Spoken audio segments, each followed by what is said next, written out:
Hi everyone, I'm Jennifer Page with Polk County Community in Action, part of ADAC, and I am bringing you a video on cooking during quarantine. And the reason why we're doing this is because I want to share some just healthy, drug-free options of things to do while we are doing our best to stay home for ourselves and for others' safety and their health. So we are going to work on making a homemade pizza. And when you make a homemade pizza, you're going to need a couple of things. You're going to need the pizza crust, and you're going to need the toppings to put on it, and then of course the nice cheese to put on top.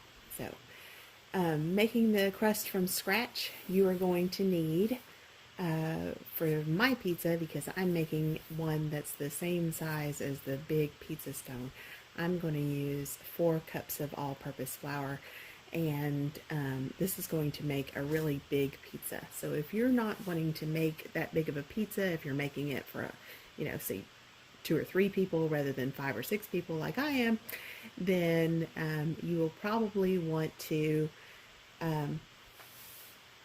cut this recipe in half. But anyway, so I used 4 cups of flour, 2 tablespoons, which is about 2 packets of yeast, a tablespoon of sugar, a teaspoon of salt, half a teaspoon of garlic powder, 4 tablespoons of olive oil, and then you'll need 1.5 cups of warm water. Now those numbers, the amount of warm water and the amount of flour, is going to change kind of depending on the consistency of your dough, but that is about the amount that you'll need. So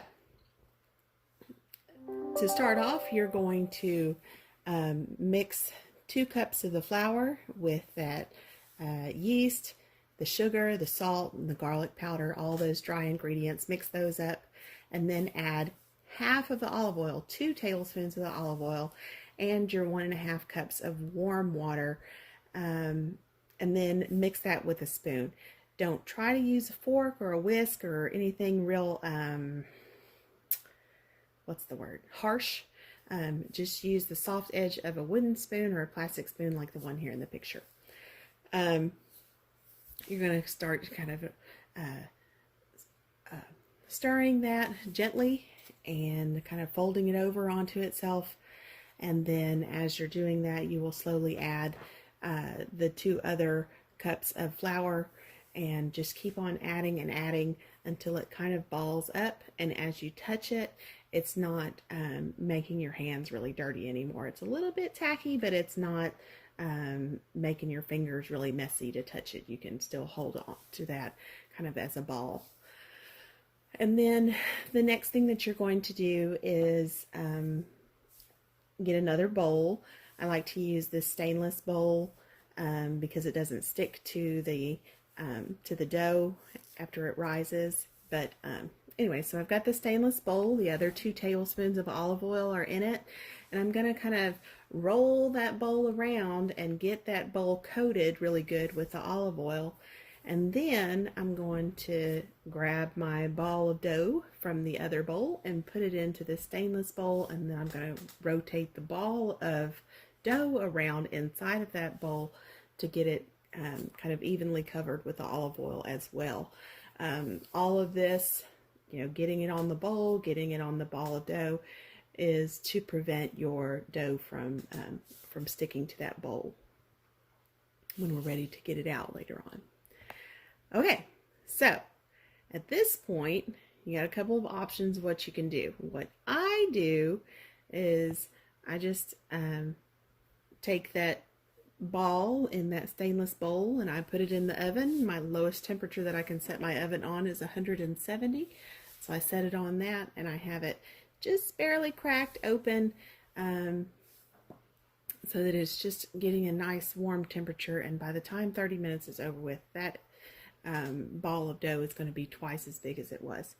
If you don't want to do that, if you just want to set it to the side for a while, cover it with some cellophane and let it sit for at least half an hour, maybe even an hour, and let it get to about twice the size that it was. Okay, so The next thing that you're going to do is on a lightly floured surface. No,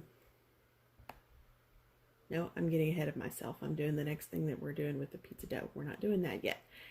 The next thing that we're going to do is, while that ball of dough is growing, we're going to make our pizza topping. What do we want to put on it?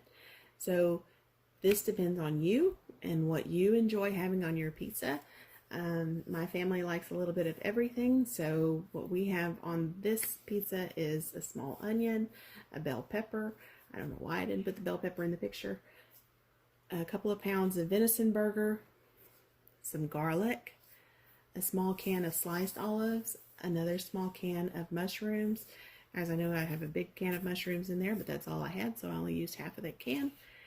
And a can of tomato paste, a can of sliced tomatoes, stewed sliced tomatoes, and for the seasoning, the sriracha.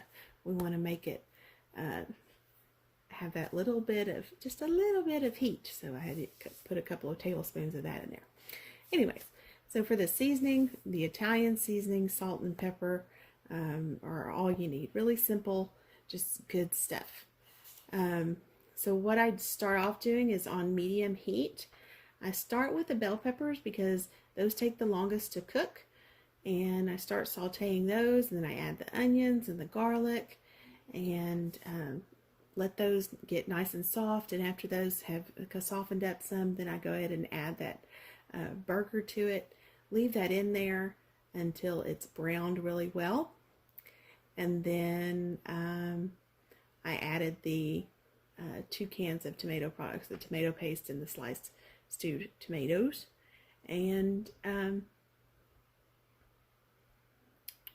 then liberally put the Italian seasoning and salt and pepper on it.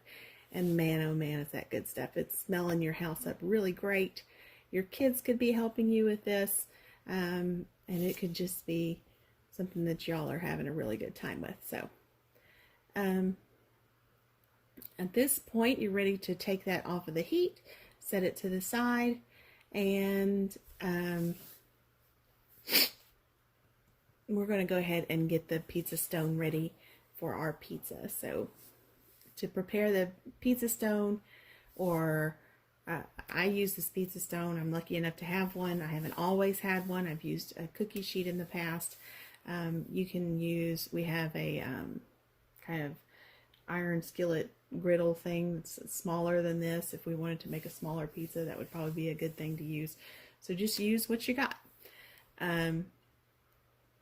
So I'm going to spray this with a non-stick spray. It doesn't matter whether it's vegetable or canola oil spray.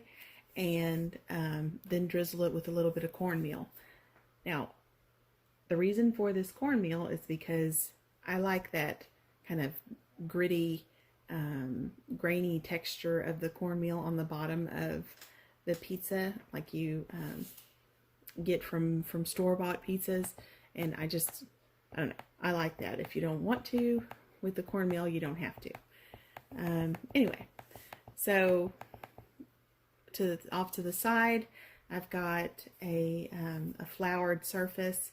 I'm just using a little flimsy plastic cutting board thing that I have. It's really big.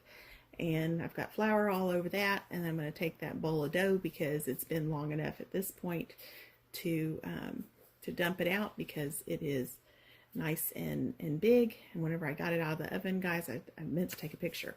It was like a big muffin top over the top of the bowl.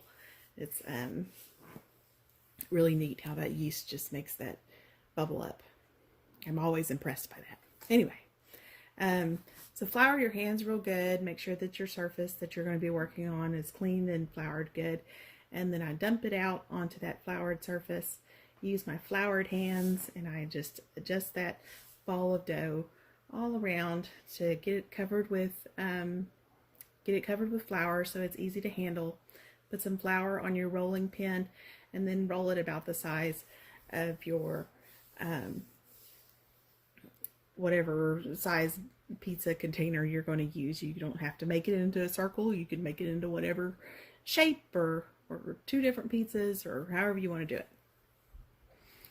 Okay, so after you've rolled that dough out, you're going to transfer it to the pizza stone. You're going to form a crust and puncture it really well all over the bottom with a fork so that it doesn't bubble up.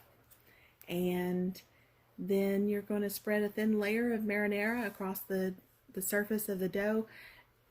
Our family, I guess, likes tomato products, so we've got the marinara, the tomato sauce, the stewed tomatoes in it. If you don't like tomato products in there, don't put all of them. It's perfectly fine not to do it exactly the same as this recipe. But anyways, so we've got the thin layer of marinara. After that, you're going to cover it with the pizza topping mixture, all of the things that you decided that you wanted in your pizza. Now it's the time to dump them on that pizza. And then the icing on top, you're going to put the mozzarella cheese on it. This humongous pizza has about 3 cups of mozzarella cheese, so it's nice and healthy. And then we put sprinkle it with Italian seasoning, parsley flakes if you want to put oregano, basil, whatever on there. That's what's in Italian seasoning, but if you want to put any of those separate things on there because they're your favorite, then go ahead. And then you're going to put it in the oven.